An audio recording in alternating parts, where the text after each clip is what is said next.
नमस्कार देशवासियों। अभी एक और नया राड़ा। कल इंस्पेक्शन मीडिया ग्रुप की टीम गुड़गांव गई थी। जब गुड़गांव वहां पर टीम गई तो वहां के वाल्मीकि समाज के लोगों से, जो जिम्मेदार पद के ऊपर है, जो मतलब वाल्मीकि समाज के लोग जिम्मेदार पद पे गुड़गांव के अंदर, हमने जाकर उनसे पूछा कि जो अभी ये नया मुद्दा निकल के आया है कि जातियों का दो जगह पर बांटना, एक वो जो सब कुछ लेके आरक्षण का फायदा लेके बैठ गया और अन्य वो जिनको आरक्षण का कोई भी फायदा नहीं मिला। अब ये कह लीजिए कि जाटव समाज कहता है कि भाई हमने इसके ऊपर मेहनत करी, हमने दर्द सहा, हमने मनुवाद का दर्द सहा, लोग हमें अछूत वर्ण में कहते थे, तो हमने अपने बच्चों को पढ़ाया लिखाया। ये कौन कहता है? रविदासी और जाटव समाज। बाकी अन्य जो समाज है, क्या उन्होंने अपने बच्चों को शिक्षा का मार्गदर्शन नहीं किया? क्या उन लोगों ने आरक्षण का फायदा नहीं उठाया? देखिए ऐसा है, जितनी भी जो तकरीबन 700-800 जातियां हैं दलित समाज के अंदर, जिसको एक दलित समाज कहा जाता है, उसके अंदर सभी जातियों ने आरक्षण का फायदा, उस सर्टिफिकेट का जो अन्य जातियां डिमांड करती है उसको, उनके पास सब कुछ है। उनके पास जमींदारा, उनके पास यूपीएससी, उनके पास एसएससी, उनके पास उद्योग, उनके पास राजनीतिक, मैं किसी का नाम लेना नहीं चाहता, लेकिन दलित समाज के अंदर, ओबीसी समाज के अंदर और एसटी समाज के अंदर ऐसे बहुत सारे लोग हैं जो वंचित हैं, अपने अपने आरक्षण को लेके वंचित हैं। तभी ना ये सारी जनरल कैटेगरी की जातियां आरक्षण की डिमांड करती, जबकि उनके पास सब सुख सुविधाएं। सबसे महत्वपूर्ण तो जमींदारा, मूलभूत जमींदार उनके पास है और वो जमीनों के मालिक है, अरबोपति है, खरबोपति है, तब भी उनको क्या चाहिए? आरक्षण।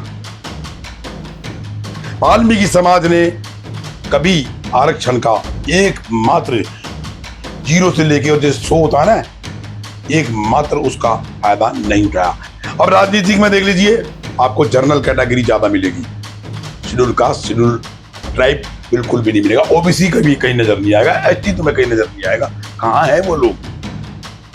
और अगर वो है भी, बड़ी अलग किस्म की भाषा का प्रयोग कर रहा हूं, अगर वो है भी तो सिर्फ विधायक का, निगम पार्षद और नगर सेवक तक, और कुछ है तो अब आके एक आध को मंत्री पद पे बिठा दिया होगा या राष्ट्रपति पद के ऊपर बिठा दिया होगा, अपने मूलभूत। तो कहने का मतलब यह है, हम गुरुगांव में गए, हमने वहां पर जाकर पूछा लोगों से कि जो अभी जो आप लोगों के साथ बंटवारा किया गया है, जाटव समाज आगे निकल रहा है, वो कहता है कि इनके लोग पढ़ते नहीं है। पिछली वीडियो है उसके अंदर मैंने कहा है बाकायदा, वो मैंने सवाल करा उनसे, वो कहते हैं वाल्मीकि समाज के लोग, मतलब रविदासी लोगों से मैंने पूछा, जाटव समाज के लोगों से पूछा, उनका कहना है कि जी वो उनके बच्चे पढ़ते नहीं है और उनके जो बड़े बूढ़े उन्हें पढ़ाते नहीं है। मतलब वाल्मीकि समाज की और अन्य दलित समाज की, खास करके इन्होंने वाल्मीकि समाज पे एलिगेशन लगाया कि वो एजुकेटेड नहीं है। जो हमने जांच किया, इंस्पेक्शन मीडिया ग्रुप ने जांच किया, 38 से 45 लाख की संख्या दिल्ली में जो वंचित है आरक्षण से, वाल्मीकि समाज। और समाज की हमने काउंटिंग नहीं की, लेकिन इंस्पेक्शन मीडिया ग्रुप ने वाल्मीकि समाज का इस साथ होता विवाद देखा रविदास और जाटव समाज के साथ, जबकि डायरेक्शन सुप्रीम कोर्ट की थी, ना कि किसी पॉलिटिकल की थी।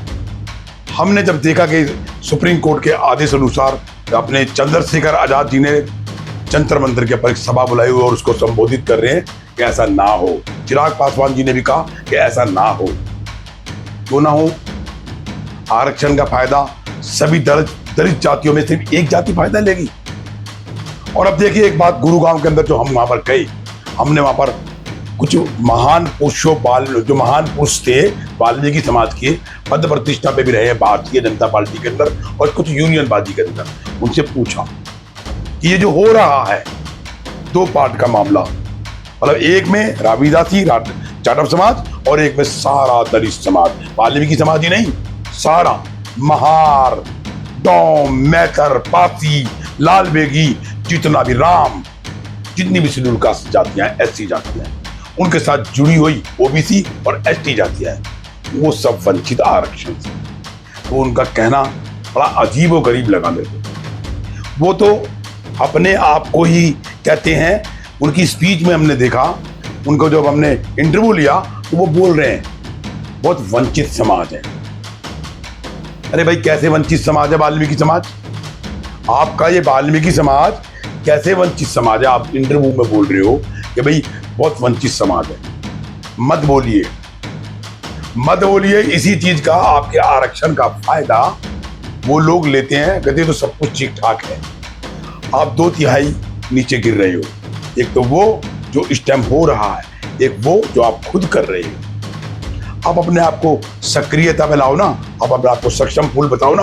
आपको कहा बाबा साहब भीमराव अम्बेडकर ने दिया था, 3 मूल मंत्र दिए थे वो, शिक्षित बनो, संगठित रहो और संघर्ष करो। उसके पर वो खरे उतरे, सिर्फ ना कि रविदासी यानी जाटव समाज ही खड़ा होता है।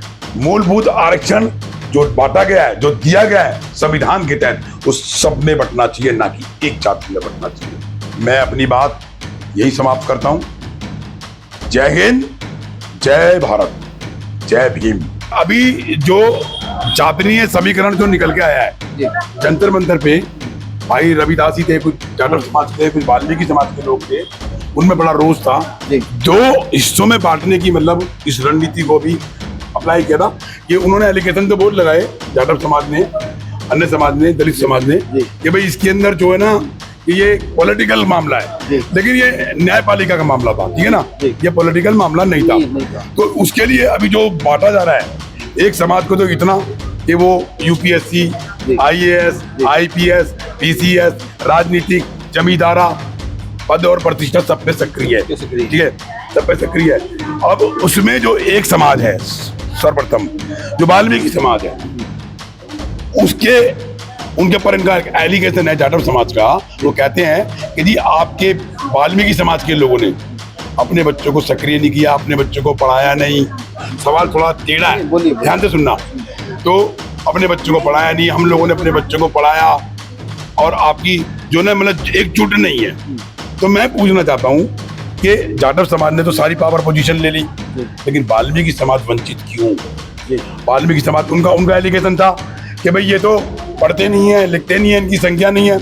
दिल्ली में 38 से 45 लाख वाल्मीकि समाज है, और उसमें हुकूमत कौन कर रहा है? हुकूमत कौन कर रहा है? जिसकी 5% है, ठीक है। और उन 16,000, उसके बाद मैं चुप हो जाऊंगा ना, 16,000 वो कहते जी आपके बच्चे पढ़े नहीं है। हमने इंस्पेक्शन, मीडिया ग्रुप ने इंस्पेक्शन किया, 16,000 बच्चे दिल्ली में post graduate, BA, MA, LLB हाथ में डिग्री लेके घूम रहे हैं। उनको यूपीएससी में जगह नहीं, उनको उद्योग में जगह नहीं, उनको मतलब कहीं भी एसएससी में जगह नहीं। उसके लिए मैं, आप सरकार में हो, भारतीय जनता पार्टी के पद प्रतिष्ठा पे हो, मैं आपसे पूछना चाहता हूँ कि उन वाल्मीकि समाज को वंचित क्यों किया गया? क्यों उनको नकारा जाता? क्यों बोलते हैं उसी में से दलित समाज में से एक समाज निकला हुआ, वो दलित समाज जिसे जाटव समाज दास कहते हैं, वो अपने आप को अब कहता है और जातियों को दलित। बाबा साहब ने तो सारी दलित समाजों के लिए सबको एक समान समझा, एक देश एक संविधान, एक नहीं, जातियों को जो 700 से ज्यादा जातियां हैं दलित के अंदर, सबको एक समान समझा। लेकिन जाटव समाज आज कहता है, ब्राह्मणवाद जैसी बातें करता है, वो क्यों? उसके लिए आपका क्या कहना है? मैं सभी से एक साथ पूछूंगा, अब मैं चुप रहूंगा। जो मैंने बात कही थी वो आपसे पूछी थी और आपने सबने सुनी, इसके ऊपर मुझे जरा बताइए। देखिए, मेरा कहना तो एक ही है कि इस देश के अंदर जो जातिवाद का जो सिस्टम चल रहा है, इसको सरकार जो है ये चाह रही है कि सबको एक समान एक पट्टी पे लाए। जो वाल्मीकि समाज के लिए अभी सरकार ने जो आदेश किए हैं माननीय सुप्रीम कोर्ट में, वो इसलिए किए गए हैं कि वाल्मीकि समाज सबसे पिछड़ा हुआ समाज, उसके साथ में कुछ और जातियां भी हैं जिनको कहीं भी कोई पद में या जो सर्विस में कहीं भी अगर जॉब की होती थी तो उसके अंदर बहुत कम सीटें उन तक पहुंच पाती थी, या वो वहाँ तक पहुँचते थे। तो एक्चुअली सच्चाई क्या है, कोई भी वैसे जाटव समाज का भाई बैठा, उसके लिए मैं माफ़ी चाहता हूँ, मेरी बात को बुरा ना माने। बात यह है, बात बहुत ही खरी है, क्योंकि क्या है कि जब जाटव समाज का कोई अधिकारी वहाँ बैठा होता था और वहाँ पे जब बच्चे इंटरव्यू के लिए जाते थे तो वहाँ पे क्या है, वहाँ पे बिल्कुल जातिवाद होता था कि ये कौन है, जाटव समाज से है, तो इसको तो सीट पर रखा जाए। मतलब दलित समाज में भी जातिवाद था। जैसे कि अभी आपने देखा है कि अभी संसद के अंदर, पार्लियामेंट के अंदर अभी जो चंद्रशेखर आजाद जी जो है वो वाल्मीकि जाति के पैर रख के, उनकी सीने पैर रख के आज वो सांसद बन गए हैं। हाँ बिल्कुल बिल्कुल। और आज वो ये कह रहे हैं कि जी वाल्मीकि समाज का कोई वो नहीं है, हम तो अपने अलग समुदाय से हैं, हम लोग जाटव समाज से हैं, तो हम इसका विरोध करते हैं। आज ऐसा क्यों? हम ये कहते हैं कि जब आज अगर जाटव समाज इस बात को कहता है कि पहले भी तो सब कुछ सबके साथ ही था, जब आप लोगों ने उस टाइम पे क्यों सिस्टम को नहीं बनाया उसको? भाई देश आज, अगर देश के लिए माननीय प्रधानमंत्री जी ने या माननीय सुप्रीम कोर्ट ने एक आदेश पारित किया है, पूरे भारतवर्ष में किया है वो। अच्छा, उनके ऊपर एक एलिगेशन है, वो कहते हैं जी आपने एक ब्राह्मण को अपनाया। अब एक बात सुनिए, बाबा साहब का इतिहास 150-200 साल का और वाल्मीकि का इतिहास हजारों लाखों साल का। तो वो वाल्मीकि जी की तुलना हमारे लिए तो दोनों पूजनीय है। जैसे उनके लिए रविदास है, रविदासी जी है, और उनके लिए क्या नाम है, अम्बेडकर साहब है। लेकिन अगर देखा जाए तो महार जाति के जो लोग हैं महाराष्ट्र में, वो दिल्ली में वाल्मीकि समाज के लोग। तो इतना कठोर परिवर्तन लाने की जो उनकी जो उल्लेखना है, जो उनकी वाणी है, वो क्यों? देखिए ऐसा है, क्यों एक जाति को मतलब वो अलग करके अधिकारों से वंचित कर रहे हैं? देखिए क्या है कि ये तो बहुत पुराना सिस्टम चला आ रहा है। आज सरकारों के अंदर IAS IPS जो है जाटव समाज के लोग बैठे हुए हैं, उन्होंने कभी चाहा नहीं कि दूसरी कौम को भी उसमें हिस्सेदारी मिले, और आज समाज जो वंचित है उसका कारण यही है। लेकिन आज अगर एक बात बोली जाती है कि वाल्मीकि समाज के या हमारे धानक समाज के या खड़ीक समाज के लोग हैं जो कि वो उनको या अपना मजहबी समाज के लोग हैं, वो शिक्षित नहीं है, लेकिन आज वो समय नहीं है। आज सब बच्चे शिक्षित हैं, सबको उनके बराबर, हम तो एक बात कहते हैं कि सबको उनकी योग्यता है उसके आधार पे उनको सर्विस मिलनी चाहिए। हाँ, और उद्योग के लिए तो कि अभी सरकार बार बार एक ही बात कह रही है कि आप सर्विस को, जो बच्चे शिक्षित हैं अपना कंपटीशन में भाग ले रहे हैं, उनको मिलनी चाहिए। अदरवाइज अगर आपको नौकरी नहीं मिल पा रही है तो सरकार ने इतनी ज्यादा सिस्टम में निकाला हुआ है कि आप लोग, सरकार फंड दे रही है, आप लोग अपना काम करें, अपना कोई छोटा उद्योग करें, लघु उद्योग के माध्यम से अपने आप को आगे बढ़ाएं। प्रधानमंत्री जी का एक ही कहना है कि सब लोग जो है कुछ ना कुछ काम करें, आप लोग नौकरी के पीछे ना भागे। जैसे कि छोटे आज हमारे कोई स्ट्रीट हॉकर है जो सब्जी बेचता है, कोई फल बेचता है, कोई पान बीड़ी की दुकान है, उनको भी सरकार ये कह रही है कि आप साहूकारों से पैसा ना लें, आपको बैंकिंग के द्वारा मदद दी जाएगी 10,000 20,000 की, और आप अपने कार्य करें, अपने आप को सक्षम बनाएं। योजनाएं बना रही। अभी जो हो रहा है दो जातियों का आपस में टकराव, उसका मेन उद्देश्य क्या है? क्या वाकई में वाल्मीकि समाज वंचित है UPSC से और अन्य पद प्रतिष्ठा से, उद्योग से? तो उसके लिए आप क्या कहना है? मैं यही कहना चाहूँगा कि इसके अंदर जो बंटवारा किया जा रहा है दो जातियों का, कि भाई एक जाति अलग या एक जाति अलग, और जिनने इसका बेनिफिट लिया, मतलब पॉलिटिकल बेनिफिट लिया, सामाजिक बेनिफिट लिया, UPSC बेनिफिट लिया, SSC बेनिफिट लिया, उद्योग बेनिफिट लिया, उसके लिए आप क्या कहते हैं? देखिए, सवाल आपका बहुत अच्छा है। अभी जो देश में हलचल हो रही है वर्गीकरण को लेकर के जो हलचल हो रही है, आप सब लोग देख पा रहे हैं। सबसे बड़ी बात है कि सबसे पहले तो मैं धन्यवाद करना चाहूँगा कोर्ट का, सुप्रीम कोर्ट का धन्यवाद करना चाहूँगा कि जो उन्होंने सुध ली, उस वर्ग की सुध ली, ऐसे वर्ग की सुध ली। सरकार की भी पहल है कि जो अंतिम चरण में जो व्यक्ति बैठा है, अंतिम पायदान पर जो व्यक्ति बैठा है, वो उठकर ऊपर आए। एक तरफ सरकार की सोच, दूसरी तरफ सुप्रीम कोर्ट का डिसीजन, फैसला, हम उसका स्वागत करते हैं, क्योंकि उन्होंने फैसला ही इस हक में दिया है। जहां तक बात है जातिवाद की कि भाई दो वर्गों को बांट रहे हैं, दो जातियों को आपस में बांट रहे हैं, जातियों को बांटने का काम नहीं है।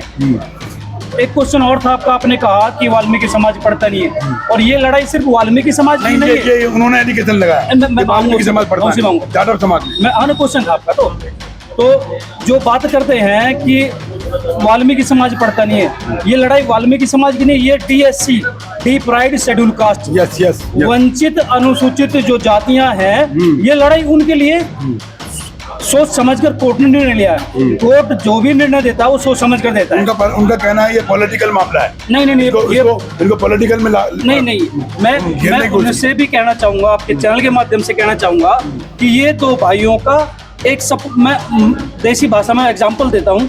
अगर एक बाप के दो बेटे हैं और उनके पास एक खेत जमीन है, अगर बाप ने एक खेत में से एक बेटे को आधा हिस्सा दे दिया बड़े को और आधा छोटे को दे दिया, हिस्सा तो बराबर का होना चाहिए, तो सारी जनता जानती है, दुनिया जानती है। तो यही काम इस टाइम सुप्रीम कोर्ट ने करा है कि वो भाइयों में हिस्सेदारी दे रहे हैं बस। बराबर की हिस्सेदारी, बराबर की हिस्सेदारी दे रहे हैं, ना कि एक ने ज्यादा ले ली और एक ने कम। बराबर की हिस्सेदारी देने का उन्होंने आदेश किया है।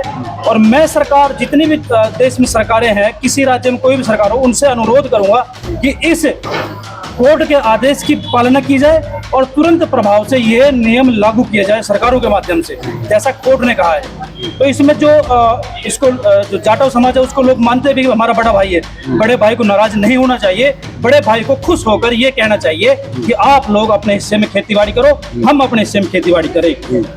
ये उनकी गलत पहल है कि कहीं आंदोलन कर रहे हैं, कहीं धरना प्रदर्शन कर रहे हैं, ये बिल्कुल गलत है। मेरोली जी एक मैं बात काटूंगा आपकी।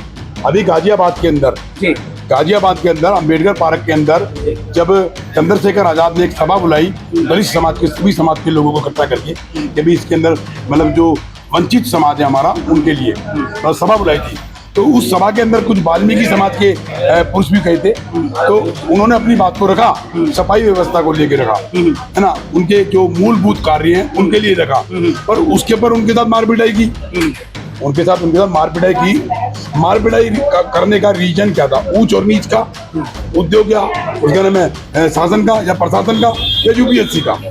नहीं, सही बात ये है कि ये वास्तविक है। अब जब बड़े भाई और छोटे भाई में दोनों में बंटवारा हो रहा है तो वो लड़ाई क्यों कर रहे हैं? बड़े भाई समझदार होने के नाते उनको ये सोचना चाहिए कि इनका हक चुपचाप से दे दो। वो चाहे चंद्रशेखर जी हो, वो चाहे चिराग जी हो, वो देश के कितने भी बड़े नेता हो, तो उनको समझदारी से मैसेज जनता में देना चाहिए कि सरकारों से भी अपील करनी चाहिए कि हमारे भाइयों को हक मिल रहा है। हम भी चाहते हैं कि जो लोग निचले पायदान पे हैं वो उठकर ऊपर आए। 20 साल पहले इसका डिसीजन लगाया गया था। इस बात को लेके रिट पे गए थे घर में इसी समाज के लोग, वकील वकालत के थ्रू गए थे, हाई कोर्ट के अंदर रिट पिटीशन पे गए थे 20 साल पहले। अब आके हाई कोर्ट ने इसको संज्ञान में लिया और इसमें जब देखा कि एक जाति इसी जाति में से निकल के दलित समाज में जो ऊपर जा रही है और बाकी जातियां नीचे जा रही है, तो इसके लिए चंद्रशेखर आजाद ने जो इतना बड़ा जंतर मंतर के पर जगह पर जो बटावड़ा किया, जमावड़ा किया, उससे वाल्मीकि समाज और अन्य समाज के अंदर क्या मैसेज जाता है? मैं बोल तो रहा हूँ, आपको पता ही मैंने बातें कि उनके अंदर जो अदर कास्ट हैं, जो अदर समाज है, उनके अंदर मैसेज जाएगा दो भाई आपस में लड़ रहे हैं। मैं उनसे बार बार कहना चाह रहा हूँ आपके चैनल के माध्यम से कि वो लड़ाई ना करके ये बोले कि इनका छोटे भाइयों का हक दे दिया जाए, इनको बराबर का हक दे दिया जाए ईमानदारी के साथ। और जहाँ तक बात है कि वाल्मीकि समाज नहीं पढ़ता है, आप हरियाणा के अंदर 1996 से लेकर 2005 तक का रिकॉर्ड देखें, उसमें यूपीएससी की चाहे बात रही हो, वो चाहे बात फर्स्ट क्लास अधिकारी की रही हो, सेकंड क्लास अधिकारी की रही हो, राजनीति की रही हो, इनसे एक कदम आगे तो हैं, पढ़ाई के क्षेत्र में कहीं पीछे नहीं है। ये बिल्कुल एलिगेशन है, आप समीकरण निकालें। झूठा एलिगेशन। आप एक बार ग्राउंड पे आए, देखें कि बच्चे कितने पढ़ रहे हैं और किस काबिल हैं। तो ये समीकरण आप उठाकर हरियाणा का जो रिकॉर्ड है 1994 से लेकर 2005 तक का आप ऑन रिकॉर्ड चेक कर सकते हैं, देख सकते हैं कि हम बराबरी के हिस्सेदार का हक के लायक है या नहीं है। इसके अंदर 36 बरादरी आती हैं, जिनमें खटीक है, कोड़ी है, सपेरा है, धूम है, वाल्मीकि है। तो ये जो इस तरह का 36 बरादरी जो मिल के आ रही है, जो सरकार सुप्रीम कोर्ट ने जो सोचा, बहुत अच्छा सोच समझ कर फैसला लिया है। मैं फिर अपील करूँगा और धन्यवाद करूँगा माननीय अपना जो सुप्रीम कोर्ट का कि जो उन्होंने फैसला लिया। अपील करूंगा सरकारों से भी कि वो इसको तुरंत प्रभाव से लागू करें। बहुत धन्यवाद। तो ये मेहरोलिया जी भाई साहब है हमारे, उन्होंने अपनी डायरेक्शन जो अपने समाज को लेके दी है और वाल्मीकि समाज से दी है। इन्होंने का कहना है कि जो दो जातियों में बांटे गए दो भाई है, बराबर का अधिकार होना चाहिए, ना कि एक को ऊंचा एक को नीचा। मैं इंस्पेक्शन मीडिया ग्रुप से ब्रिजभूषण गुड़गांव। बहुत धन्यवाद।